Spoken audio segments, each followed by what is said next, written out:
송나영의 라디오 오늘.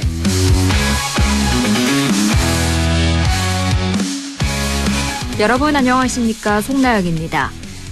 고 최상병 수사 외압 의혹을 수사해온 손직 해병 특검이 150일간의 수사를 오늘 마무리했습니다. 특검은 윤석열 전 대통령을 비롯해 33명을 재판에 넘겼는데요. 이번 사건을 권력 윗선에 압력이 작용한 중대한 권력형 범죄로 규정했습니다. 윤 전 대통령의 경로가 조직적인 수사 방해로 이어졌고 이종섭 전 장관의 호주 도피를 위해 대통령실과 정보부처가 조직적으로 움직였다는 게 특검의 결론입니다. 하지만 미완의 과제도 남았는데요.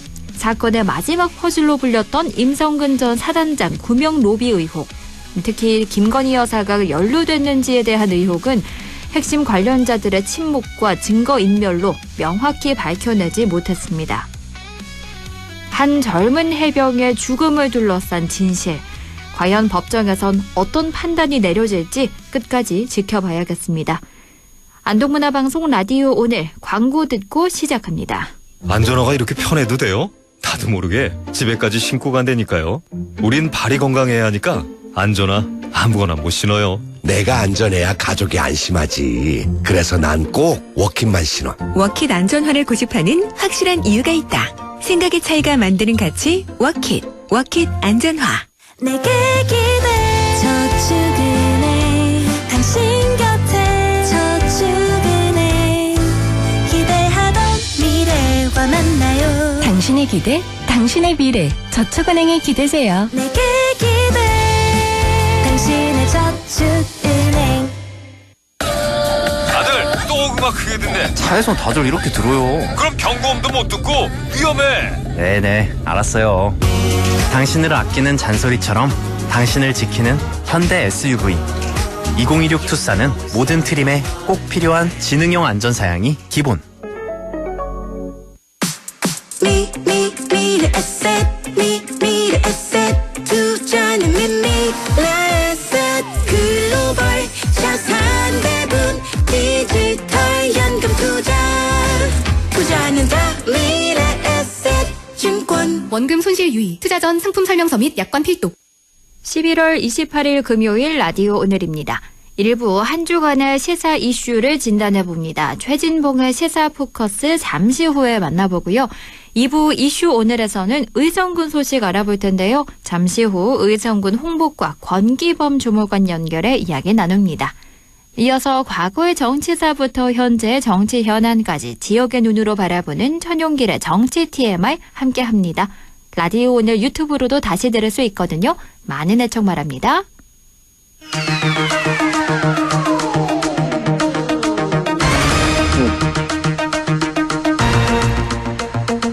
최진봉의 시사 포커스 성공회대 최진봉 교수와 함께합니다. 교수님 안녕하세요.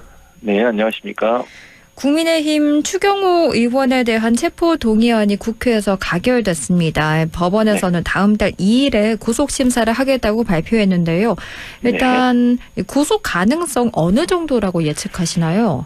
구속 가능성은 사실은 범죄 혐의로만 보면 높다고 볼 수 있는데 지금까지 이제 사법부가 구속영장을 실제 심사하면서 보여준 태도를 보면 장담하기 어렵다.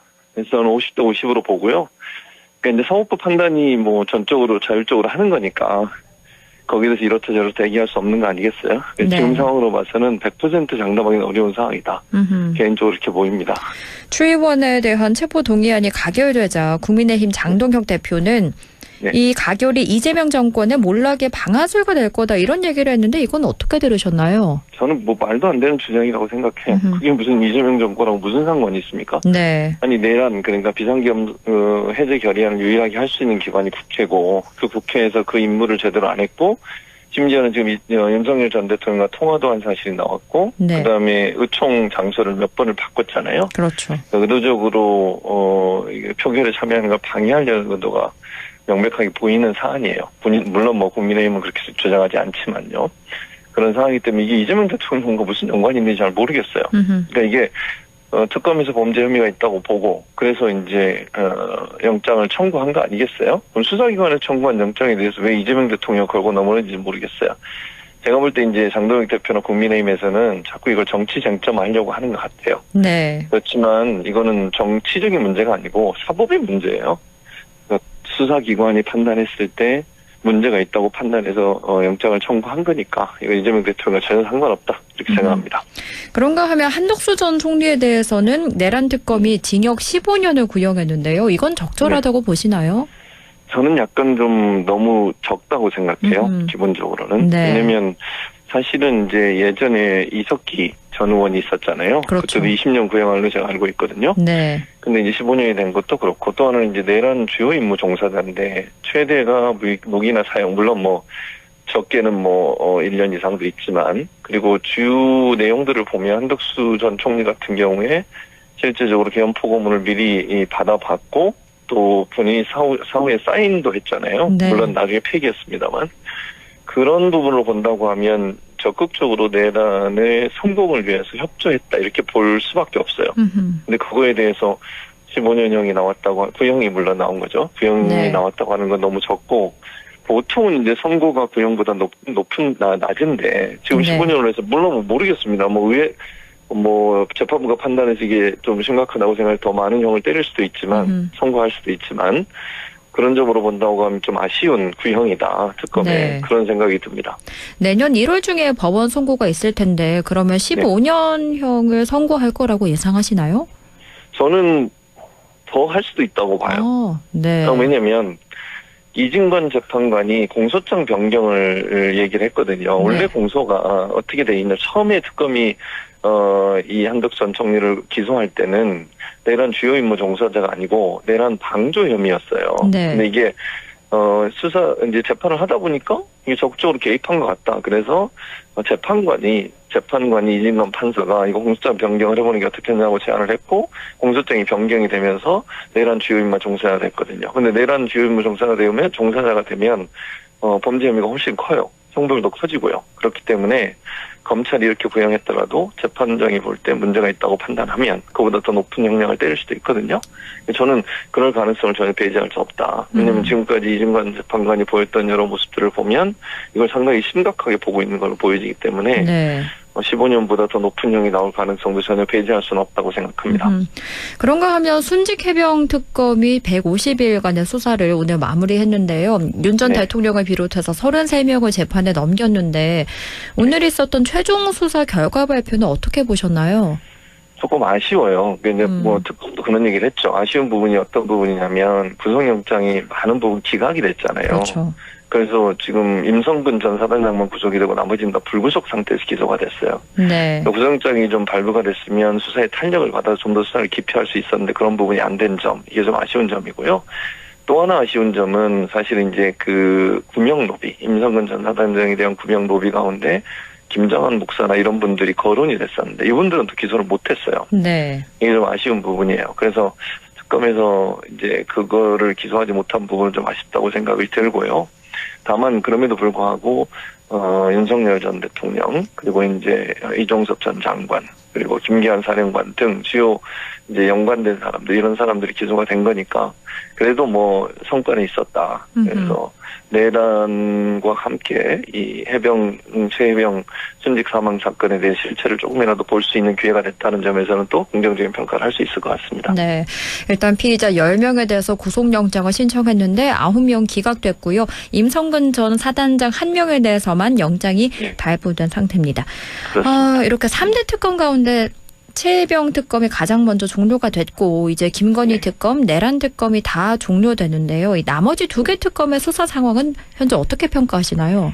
저는 잘 되고 있다고 생각해요. 내란 특검이나 물론 이제 구속영장 청구가 안 받아들이는 부분들이 있긴 하지만 그럼에도 불구하고 수사를 통해 새로운 사실들이 많이 밝혀지고 있잖아요. 그렇죠. 지금 현재. 그래서 그런 부분에 있어서는 특검이 수사를 잘 하고 있다고 보고요. 지금 이제 김건희 특검이나 내란 특검은 이제 연장이 돼서 더 오래 할 수 있잖아요. 네. 그런 상황이기 때문에 더 많은 것이 나올 수 있다. 지금 보도된 내용만 보면 우리가 깜짝깜짝 놀라는 예를 들면 김건희 여사가 본인의 재판 수사와 관련돼서 또 법무부 장관과 문자를 나누고 이런 일들까지 있지 않습니까? 그러니까요. 네. 근데 그게 과연 있을 수 있는 일인가? 정말 우리가 생각할 때는 상상할 수 없는 일들이잖아요. 그런 일들이 버젓이 이루어졌다고 하는 것이 이제 수사를 통해서 밝혀지고 있으니까 또 제가 볼 때는 그거보다 더한 일도 밝혀질 가능성이 있다고 봐요. 수사가 진행되는 과정에 있어서. 네. 이게 특검이 아니었으면 가능했겠습니까? 검찰 같은 경우에는 출장 수사하고 무혐의 처리해주고 이랬잖아요. 도이치모터스 관련해서 주가 조작. 그래서 이런 부분들은 특검이 그래도 잘하고 있다는 방증이 아닌가 그렇게 생각합니다. 말씀해 주셨다시피 박성재 전 법무부 장관과 김건희 씨가 주고받은 문자 메시지가 공개됐는데요. 네. 도이치모터스 주가 조작 사건에 대한 것도 있고 본인의 수사에 대해서도 묻거나 전직 대통령 부인의 수사 또 대법원장 수사도 관여를 한 정황이 있더라고요. 그럼 이거는 네. 범죄가 아닌가요? 범죄죠. 왜냐하면 본인이 그랬잖아요. 본인이 본인한테 뭐라 그랬습니까? 본인은 뭐 아무것도 아닌 사람 이렇게 본인이 얘기했잖아요. 자기 네. 입으로. 그랬던 사람이 어떻게 수사를 하고 있는 법무부 장관에게 지시 비슷한 걸 하고 또 알아보라고 하고 이런 얘기를 한다는 건 이건 국정농단이에요. 그러니까 예전에 박근혜 정부 때 최성원 씨가 했던 국정농단보다 더 심하다. 저는 그렇게 보이기 때문에 일반 민간인이 수사에 대해서 그 대통령 부인이라는 권력을 이용해서 수사에 개입한 사건. 이거는 정말 대통령이 그래도 문제가 되거든요. 근데 네. 이게 대통령 부인이라는 사람이 아무 권한도 없는 사람이 그런 행위를 했다고 하는 건 이건 국정농단이다. 그것도 아주 심각한 국정농단이다. 이렇게 보여집니다.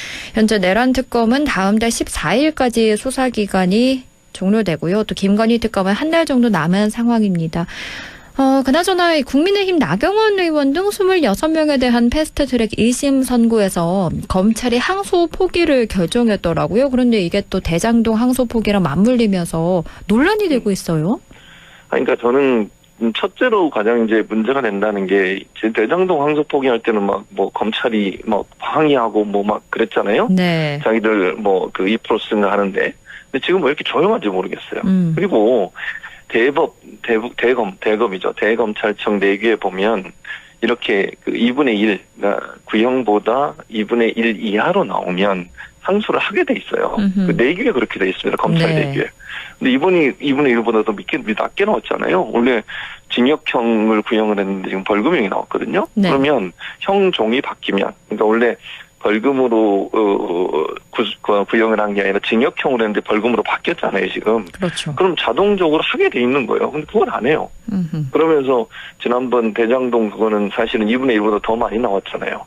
심지어는 구형보다 선고량이 더 많은 경우도 있었어요. 유동규 같이. 네. 그런데도 그걸 항의하던 사람들이 이제는 왜 조용한지 모르겠어요. 검찰이 이렇게 너무 잣대가 다르다. 이중 잣대를 가지고 본인들이 판단해서 하고 있는 부분이 큰 문제다. 그래서 저는 검찰 개혁이 왜 필요한지를 보여주는 또 하나의 사례가 된다. 이렇게 생각합니다. 다음 주가 12.3 비상계엄 1년이 되는 날인데 국민의힘은 사과의 메시지를 내놓을까요?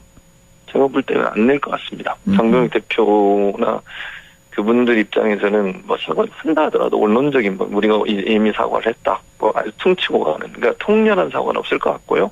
네. 물론 이제 최근에 보니까 무슨 소장파나 초선 의원들이 뭐 20명 정도 하겠다 이렇게 얘기하더라고요. 압박을 하고 있는데 뭐 개별적으로 할 수는 있을지 모르겠습니다만 당 차원에서 큰 사과를 한다 이럴 가능성은 거의 없다.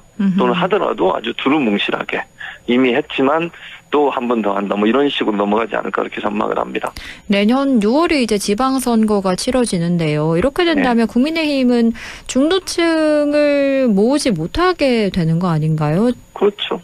그런 가능성이 있다고 생각해요. 그러니까 중도층의 지지를 못 얻으면 선거에 승리할 수 없어요. 그러니까 코어 지지층이라고 하는 콘크리트 지지층은 변함이 없는 거잖아요. 진보든 보수든. 그 사람만 가지고 그 사람들만 가지고는 선거를 이길 수가 없어요.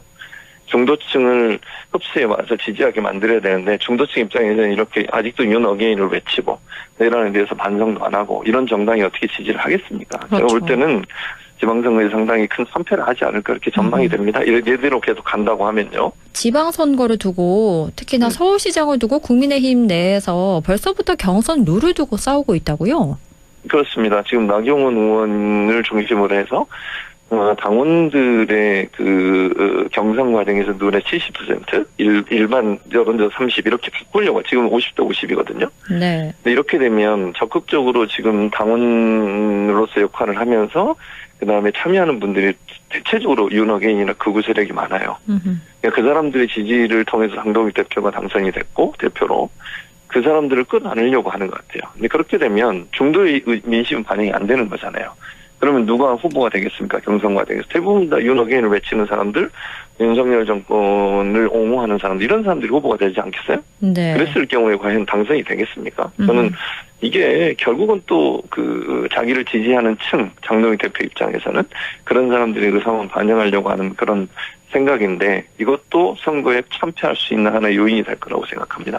민주당에서는 또 서울시장 후보로 거론되는 인물들이 굉장히 많더라고요. 서영교 네. 의원부터 박주민, 전현희, 김영배, 홍익표, 박용진 의원을 비롯해서 김민석 총리까지 거론되고 있어요. 저는 김민석 총리는 안 나오지 않을 거라고 생각하고요. 네. 먼저. 나머지 분들이 이제 경쟁을 하고 있는데 뭐 경선을 통해서 좋은 분이 선출될 거라고 생각합니다. 네. 그 분위기 자체는 이제 이재명 대통령 지지율이 높고 성과를 많이 내고 계시잖아요. 그래서 그렇죠. 전반적으로 민주당의 지지율이나 이재명 정부에 대한 지지율이 높기 때문에 제가 볼 때는 여권에게는 좀 유리한 환경인 거 맞아요. 그래서 그런 부분들이 잘 적용이 되면 뭐 물론 그 일방적으로 이기지 못하겠지만 지금 현재로서 여권에게 유리한 환경을 만들어주고 있다. 그리고 누가 되든 뭐 그건 별 상관이 없을 거라고 생각하고요. 경선을 공정하게 잘 치른다고만 하면 선거에 좋은 결과를 가져오지 않을 그렇게 전망을 합니다. 네. 그럼 저희가 마지막 하나만 더 짚어볼게요. 네. 더불어민주당 장경태 의원에 대한 성추행 혐의가 지금 계속해서 논란이 되고 있는데요. 이게 어떻게 된 일인가요? 그거는 지금 현재로서는 의견이 서로 다르거든요. 네. 그래서 뭐가 맞는지를 잘 모르겠어요. 그러니까 한 언론사에서 보도를 했고 거기에 장경태 의원은 그런 적이 없다고 주장을 하고 있기 때문에 네. 이건 조금 이제 민주당에서 자체적으로 조사를 하고 있고 수사도 될 것 같거든요. 네. 그래서 그런 결과를 지켜봐야 된다고 생각합니다. 지금으로서는 어느 한쪽의 의견이 맞다 틀리다 이렇게 얘기할 수 있는 상황은 아닌 것 같고 네. 그래서 이건 수사가 필요한 부분인 건 맞는 것 같고요. 그래서 아마 제가 볼 때 민주당 자체 조사도 하고 수사기관이 수사해서 결과를 내야 된다고 생각합니다. 네. 이 사건이 지난해 10월 여의도 한 식당에서 발생해서 당시 장 의원이 비서관들과 가진 술자리에서 여성 비서관을 성추행했다는 고소장이 경찰에 접수가 됐고요. 여성은 항고 불능 상태였다라고 주장하고 있는 상황이고 장경태 의원은 전혀 사실이 아니다. 허위 무고라고 주장하고 있는 상황입니다. 현재 민주당에서는 윤리감찰단의 진상조사를 지시했고요. 관련 소식은 들어오는 대로 저희가 다시 한번 전해드리겠습니다. 지금까지 성공회대 최진봉 교수와 함께했습니다. 오늘 말씀 잘 들었습니다. 고맙습니다. 네, 감사합니다. 라디오 오늘 2부에서 뵙겠습니다.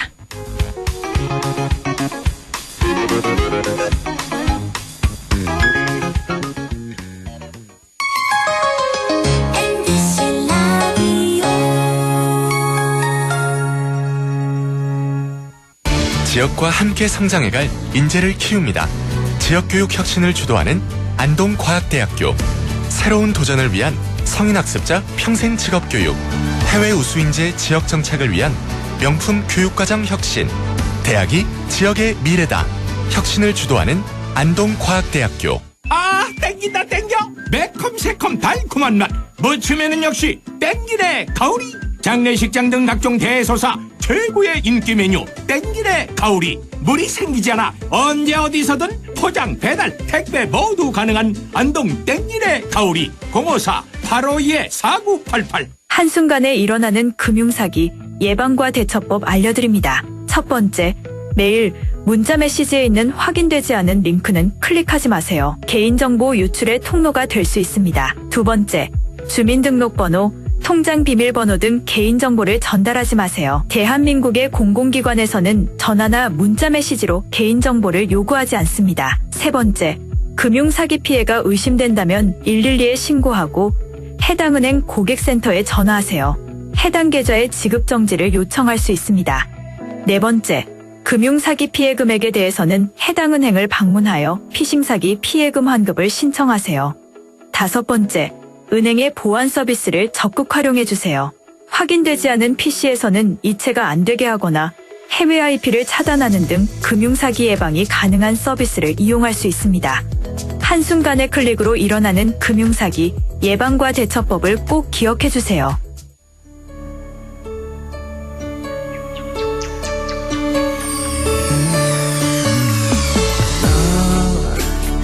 마음을 열어줘 다가가 나 속삭이도록 언제나 내 생각으로 행복해야 해요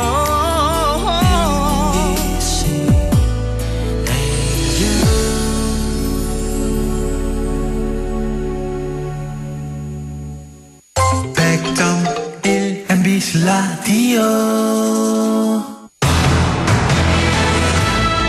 6시 25분 36초 지나고 있네요. 이슈 오늘입니다. 의성군 소식 알아볼 텐데요. 이번 주 의성군에 큰 행사 소식이 많습니다. 의성군 홍보과 권기범 주무관 연결해 이야기 들어봅니다. 주무관님 안녕하세요.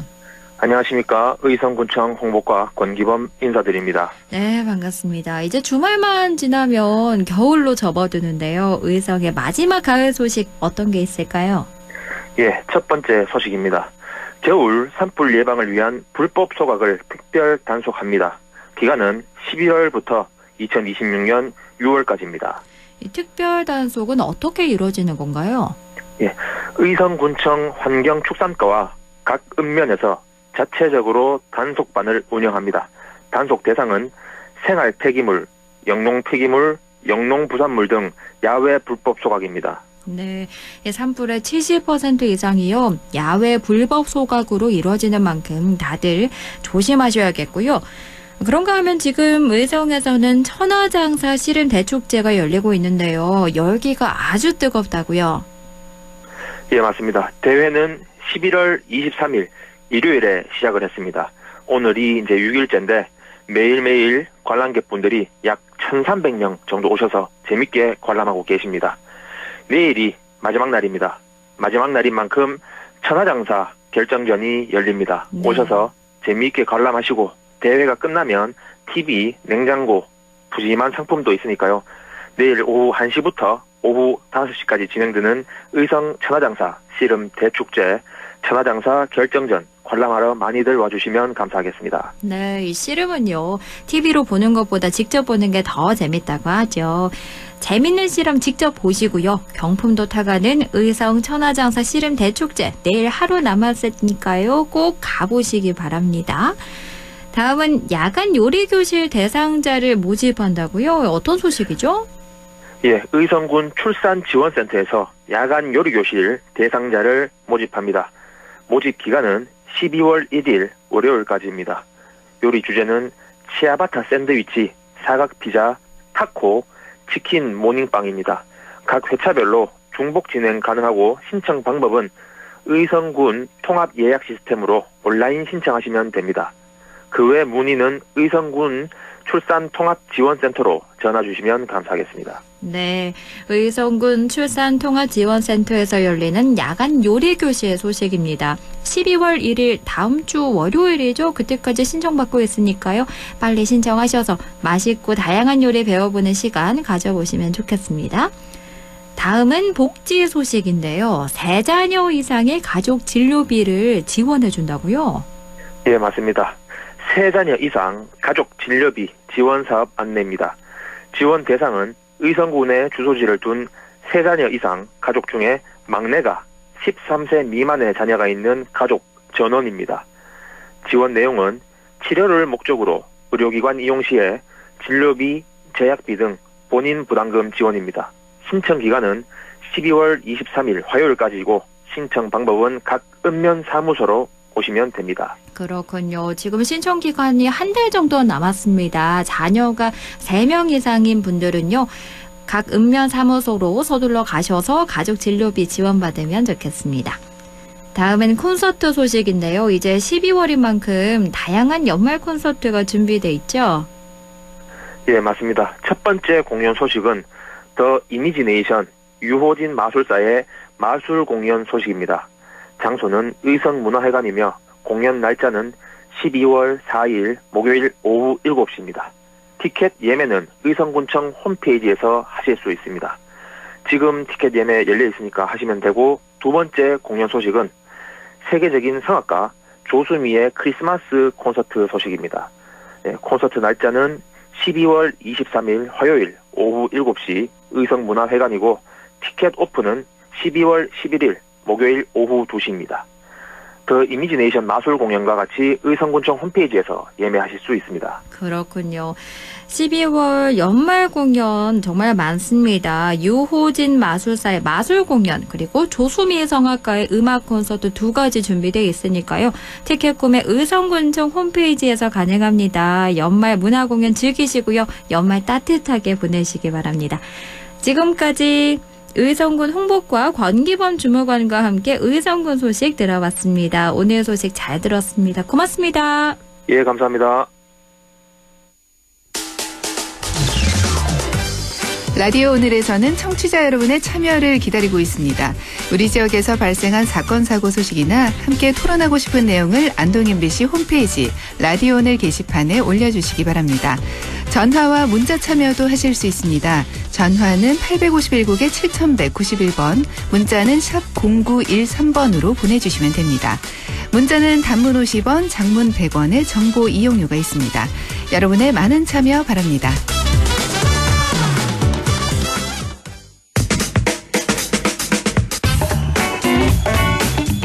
천용길의 정치 TMI, 천용길 시사평론가 연결합니다. 안녕하세요. 네, 지금 연결이 고르지 않은데요. 다시 한번 연결을 해보도록 하겠습니다. 평론가님, 안녕하세요. 네, 오늘 저희가 천용길의 정치 TMI, 오늘 저희가 고교 학점제 이야기를 함께 나눠보려고 하거든요. 고교 학점제 아마 익히들 많이 들어보기는 했을 겁니다. 대학생처럼 적성과 진로에 맞는 과목을 골라서 듣는 고교 학점제인데요. 올해부터 고등학교 1학년부터 전면 도입이 된 겁니다. 사실 올해 새로 바뀐 제도다 보니까 이 이해를 높이기 위해서 대구 지역에서도 권역별 박람회가 열리기도 했고요. 또 좋은 반응을 얻기도 했다고 하는데요. 이 권역별 박람회에서는 성격 유형 검사를 통해서 학생마다 어울리는 직업과 학과는 뭐가 있는지 추천도 해주고, 국어나 수학, 기술 과정 같은 고통 과목은 뭔지 이런 것들을 알려준 체험의 장이었다고 합니다. 그럼 저희가 고교 학점제 이야기를 중심으로 한번 이야기 쭉 나눠보도록 하겠습니다. 평론가님, 안녕하세요. 네, 안녕하십니까. 연결이 좀 온전치 못해서 죄송합니다. 아닙니다. 그럼 오늘 정치 TMI 주제는요? 네, 앞서 잠깐 이야기를 해주셨는데요. 지금 수학능력 시험도 치렀고, 이 본격적인 대학 입시 일정이 진행 중입니다. 오늘은 입시와 좀 밀접한 올해부터 도입한 고교 학점제를 둘러싼 논란을 한번 다뤄보겠습니다. 좋습니다. 사실 이 고교 학점제가요, 취지는 좋아요. 학생이 원하는 과목을 공부해서 네. 이수하면 졸업하도록 하자, 이런 건데요. 지금 왜 문제가 되고 있는 거죠? 네, 그러니까 지금 중고등학교 교육과정은 정해진 과목을 들어야 되는데, 대학교 교육처럼 학생들이 좀 원하는 과목을 듣고 절대평가를 통해서 입시 제도를 좀 바꾸자라고 하는 취지입니다. 그런데 문제는 이 고교 지향하지만 현재 대학 입학을 하는 데 있어서 이 수학능력 시험은 또 상대평가 체제로 치르게 됩니다. 그러니까 대학 입시와 그 고등학교 교육 간의 차이가 또 발생하는 건데요. 이것 때문에 지금 1학년이 이 공통과목, 이 고교 학점제를 시행하는데 1학년 성적에 차를 걸게 되는 경우가 많다는 겁니다. 오히려 이 고등학교 2학년, 3학년까지 입시에 있어서 기회가 있는 것이 아니라 1학년 때 모든 것이 결정된다. 그러니까 학교 수업과 또 수능 준비가 또 없다. 이런 문제가 지적이 되는 겁니다. 네, 저희가 지금 연결이 고르지 않은데요. 이 점 청취자 여러분들께 양해 말씀드립니다. 이 고교 학점제에 대한 이야기를 쭉 해주셨는데요. 사실 이 고교 학점제가 말씀해주신 것들을 바탕으로 요약을 해드리자면요. 절대평가를 지향하지만 현재는 사실 상대평가 체제죠. 그렇기 때문에 1학년 공통과목의 성적의 사활을 걸 수밖에 없고요. 이런 상황이다 보니까 우리가 학교 수업과 수능 준비가 따로 논다. 이런 이야기가 계속 나오고 있습니다. 학교 준비도 따로 해야 되고요. 또 수능은 정시대로 또 따로 해야 되니까 이 사교육에 다시 사활을 거는 그런 상황인데요. 그러면 결국에 도시와 농촌에 있는 경북은 격차가 더 커질 수밖에 없을 것 같은데 여기에 대해서 경북교육청이 대응책을 내놓고 있나요? 그렇습니다. 이 도시와 농촌의 격차가 사실 우리 경북 지역 입장에서는 문제인데요. 북부 지역만 하더라도 안동은 상대적으로 고등학교가 좀 많은 편입니다. 학생 수도 많고요. 그런데 나머지 농촌 지역, 군 지역은 한 군에 하나의 고등학교 또는 두 개의 고등학교, 게다가 네, 저희가 오늘 교육청에서도 네. 학교에 없는 과목을 좀 원격 수업으로 수강할 수 있는 공립 각종 학교를 만들고 은근 학교끼리 모아서 과목을 공유하는 학교 연합 체제도 운영하겠다라고 대책을 좀 마련했습니다. 여기에다가 지역에 있는 대학과 좀 협력해서 강사 인력풀을 고등학교 교사뿐만 아니라 추가적으로 확보하겠다라고도 대책을 마련했는데 한 가지 최근에 내놓은 대책 중에 아쉬운 게 경북교육청이 지난 24일에 자기주도 학습공학교에 구축하겠다 이렇게 발표를 했는데 이 북부 지역 학교는 한 곳도 선정이 좀 안 됐습니다. 네, 그렇군요. 최근에 24일 교육청에서 학점제형 자기주도 학습공간 구축 학교를 6곳을 선정했는데요. 북부 지역 학교는 한 곳도 없다는 것까지 말씀을 해주셨습니다. 그러면 교육청이 이렇게 대책을 내놓고 있는데요. 그럼에도 여러 문제가 나오고 있다고요? 네, 이제 교육과정을 위해서 쌍방향 여러 학교가 함께 연합해서 좀 운영하겠다고 했는데 결과적으로는 교과목을 운영하는 학교로 학생이 이동을 해야 됩니다. 그런데 이 경북의 경우에는 학교 간의 거리가 또 매우 멀고 이 교육청이 여기에 대해서 이동 지원을 하고 있지만 학생들이 수업을 50분 듣기 위해서 1시간 이상 이동해야 하다 보니까 이 피로도가 높아지고 결국 이동에 많은 시간을 쓰는 비효율이 발생할 수밖에 없습니다. 전교생이 60명 미만이 소규모 학교가 많은데 이 경우에는 과목을 선택했더라도 해강되거나 이 내신 9등급제에 있어서 불이익을 받을까봐 학생들이 결국 기피해서 쏠림 현상도 나타나고 있습니다. 여기에다가 온라인 수업 의존도가 좀 높아질 수밖에 없어서 이 다양한 수업을 듣도록 하자는 취지에서 어긋나고 있다. 이럴 거면 학교가 아니라 차라리 인터넷 강의를 듣는 게 낫다. 이런 목소리도 나오고 있습니다. 그렇죠. 그래서 이번 주 국회에서 열린 기자회견에서는 전국 교사들이 참여하는 실태조사 결과도 발표됐다고요?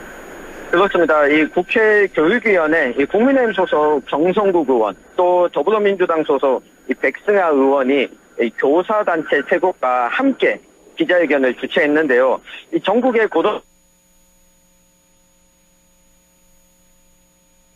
네, 국회 교육위원회 정성국 의원과 백승하 의원이 함께 주최해서 실태조사 결과가 발표됐는데요. 이 조사 결과를 제가 한번 읊어드릴게요. 전국 고등학교 교사 4,060명의 설문조사였는데요. 90% 교사들은 과목 선택 과정에서 학생들의 학습 불안과 스트레스가 증가했다. 이렇게 답했고요. 80.9%는 입시에 유리한 과목으로 쏠려서 고교 학점제로 학생들이 겪는 주요 어려움이 있다라고 답했습니다. 그중에서 97.1%가 반편성 어려움이 있다. 또 92%가 공동체 생활 지도에 어려움이 있다. 다른 과목을 지도하기 위한 지원이 부족하다 이런 문제들을 지적했는데요. 교육에 대한 이념적 지향과 관계없이 현행 제도 자체가 문제가 많다는 지적을 전국 교사들이 한 겁니다. 그런데요. 네. 교육부는 학생들이 만족한다는 이런 설문조사 결과를 내놨는데 교사단체의 주장을 반박했다고요. 그렇습니다. 교사단체들이 이 설문조사 결과를 발표하고 이틀 뒤에 바로 교육부가 이 설문조사 결과를 발표했는데요. 이 전국 160개 고등학교의 교사 4,600명과 여기다 고등학교 1학년 학생 6,800여 명이 참석한 조사 결과 응답 학생의 74%가 과목을 자유롭게 선택했다. 그리고 58%가 이 다양한 선택 과목에 만족한다라고 답했다고 교육부가 발표를 했습니다. 사실 이 부분과 관련해서 보면 거의 같은 내용으로 조사를 했는데 앞서 우리 앵커께서 언급해 주신 교원단체들의 설문조사 결과 그리고 교육부의 설문조사 결과가 이 판이하게 다른 결과가 나온 겁니다. 이게 고교 학점제라는 같은 사안을 두고 왜 이렇게 다른 결과가 나온 걸까요? 네, 일단은 이 교육부 설문조사 내용을 보면요. 이 설문조사 대상에 일반 고등학교만 포함되어 있습니다. 그러니까 뭐 특성화 고등학교, 그리고 종합고등학교, 이 다양한 학교 현장에 이 고교 학점제 실태를 파악하기에는 설문조사 자체가 좀 한계가 있어 보이고요. 그리고 이게 지역별로 개설 과목의 격차가 발생한다는 지적이 앞서 우리가 언급한 것처럼 계속 있어 왔는데 지역별로 분석은 전혀 이루어지지 않았습니다. 쉽게 생각하면 우리가 농촌 지역은 학생 수와 교사 숫자가 적을 수밖에 없지 않습니까? 네. 그러니까 학교 개수는 여러 가지가 있지만 설문조사에 참여할 수 있는 대상자 숫자가 농촌 지역은 적을 수밖에 없습니다. 이런 내용들이 제대로 좀 반영되지 못했다라고 볼 수가 있겠죠. 이와 관련해서 실태조사를 했던 교원단체들도 26일에 바로 성명을 냈습니다. 이 설문조사를 요구했고 운항 역시 제도 자체가 아닌 개인이 어떻게 노력 수준을 평가할 수 있겠냐. 그러다 보니까 제도에 대한 인식 정도로 받아들이지 못했다라고 이 반박을 하고 나섰습니다.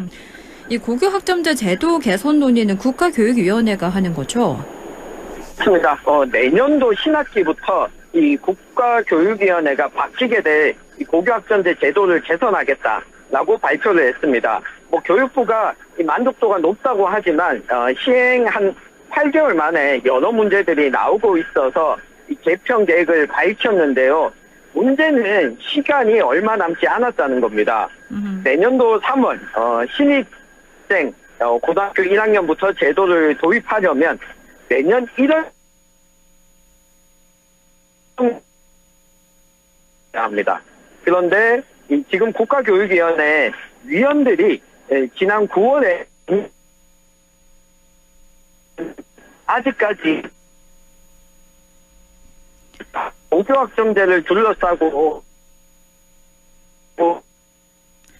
네, 저희가 오늘 연결이 고르지 않은 점 청취자 여러분들께 다시 한번 사과의 말씀드립니다.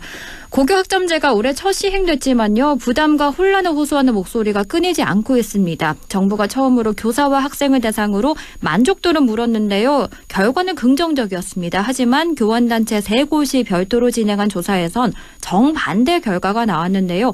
결국엔 고교 학점제를 바라보는 정부와 학교 현장 온도차가 분명한 만큼 이 제도 취지를 살리기 위한 소통과 보완책이 절실해 보입니다. 지금까지 천용기 시사평론가와 함께했습니다.